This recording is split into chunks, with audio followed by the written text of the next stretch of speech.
Good Saturday evening. This is the last video recording of my reading that I'm going to make on this trip. So tomorrow night I can read to you sitting in Mrs. Fluffy. Won't that be fun? So long as she doesn't shed on me. So I want to pick up where we left off last night, and I've got it right in front of me, so let's go for it. They vibrated toward Mitford, having altered their return course so Omer could give his passenger an aerial view of the rectory. "Where's the creek?" he shouted. "Do we fly over the creek?" "If you want to, we do," Omer shouted back. The rector thought he could count 32 piano keys in his pilot's grin. "But it ain't scenic." "I'm not looking for scenic." Omer veered to the right and dipped only slightly ahead of the rector's stomach. "Over yonder, see that power station?" "I see it. The creek's on the other side, coming up." After roaring over the power station in a patch of woods, he saw a ribbon of water gleaming in the sunlight. Then he saw the open sore on the breast of the creek bank. Ramshackle, unpainted houses, tin-roofed sheds, houses that had burned and stood in the rubble, rusted trailers and vehicles abandoned in the weeds or sitting on blocks.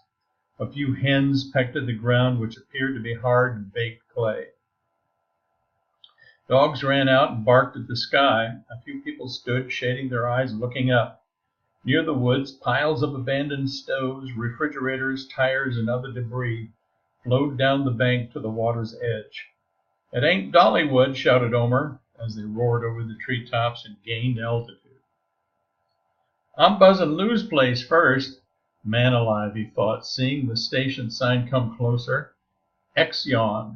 Coot Hendricks stood at the gas pumps, gawking and waving. "Okay, here comes your house." The trees were so close he might have stripped the leaves off a maple. "Isn't this against the law?" he yelled. "I can't hear you," shouted Omer. "I don't see the rectory.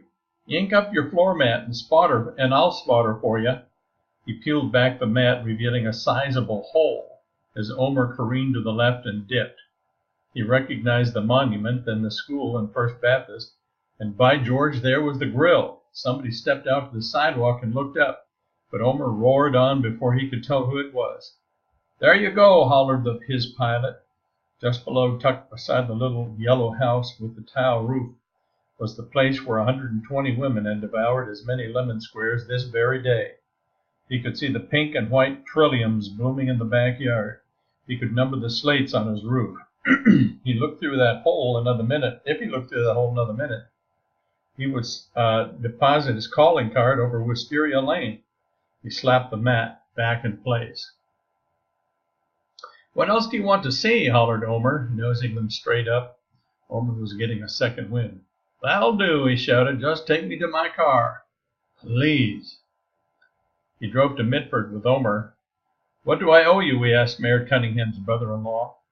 "Oh, about 300 or 400, but seeing as I owe you for the pleasure of doing it, you can give me 50. 50? Surely I ain't licensed to charge commercial. I can only charge gas, and that's 50 on the button. Besides, you're clergy." He peeled off 2 20s and a 10. Here he was, a small-town priest flying around in a chartered plane, shelling out bucks like an oil field executive. His legs were still wobbly, but he managed to give Omer Cunningham an invigorating slap on the back as Omer put the money in his pocket and grinned hugely. "That was a ride I won't forget," said the rector, meaning it. Cynthia was in bed, her face mashed into the pillow. "I never thought I'd see the day." "Hello, dearest," she murmured. "What day?" "The day my wife would hit the hay while it's still daylight." It was, in fact, only a little after 7 o'clock. She moaned. "That bad, huh?" "They had a wonderful time. I'm a heroine, Timothy. Your good nature is untarnished. But I can't move." "The house looks wonderful. I can't tell anybody's been here. How did the food hold out?" "You'd think they hadn't eaten in days. There's nothing left but a couple of hazelnuts, which rolled under the primroses." "Off the hook for another year, are you?" She moaned again. "Speak," he said, sitting on the bed and rubbing her back. "They thought the tea was so fabulous they asked me to do the bishop's brunch in June." "No rest for the weary, and the righteous don't need none," he quoted Uncle Billy. "You'll be glad to know I flatly refused." "Well done. Now it's your turn. Tell me everything about our duels." She rolled over and looked at him. "Why, Timothy, you're beaming like a light tower. An 8-hour drive and up before dawn, and you look positively wonderful. Dooley's the one who was wonderful. The whole choral presentation was outstanding. You would have been proud. He missed you. She took his hand. I miss him every day. Is he going to make it? He's going to make it, he said. I knew he would. Well, we both have lots to tell. She leaned up and kissed him. I want to hear everything. There's supper in the oven. Thanks, maybe later.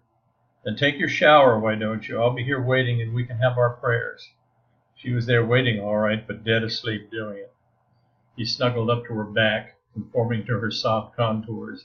Spoons is what this marital position was called in their part of the South. He lay there comforted by his bed and his room and his house and his wife, and thanked God silently. He didn't realize it until after he prayed, but blast if he hadn't had a good time today in that little yellow tail dragger. Well, spoons is not what we can do.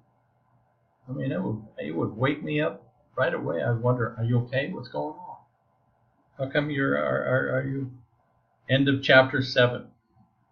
Let's see, I've got 6 minutes. Should I start chapter 8 or leave it for when I get home? There's a little picture, a little pencil drawing. I think this is when Lacey comes into the picture in chapter 8. Anyway, I think I'm going to save it so I can start into a new chapter with you tomorrow night at home. I love you, baby. I miss you. It's just been a great experience, but home is where I always would rather be.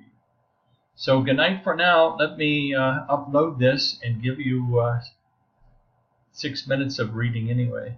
Have a great night. Bye-bye.